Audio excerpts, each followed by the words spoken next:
नमस्कार शेतकरी मित्रांनो, आपण कंदमाशी व करप्यासाठी आपण प्लॉटला कॅब्रिटॉप आणि प्रोपेक्स सुपर यांची स्प्रे करीत आहोत। पाहू शकता सततच्या पावसामुळे खूप प्रकारे कंदमाशी आणि करप्याचा प्रादुर्भाव जाणवत आहे। याच्यासाठी आपण याचा स्प्रे करीत आहोत। सर्व शेतकरी मित्रांनी काळजी घ्यावी आपल्या प्लॉटची।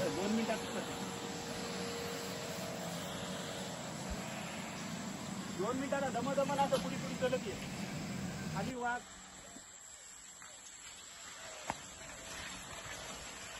दोन मिनिटाला कर रे।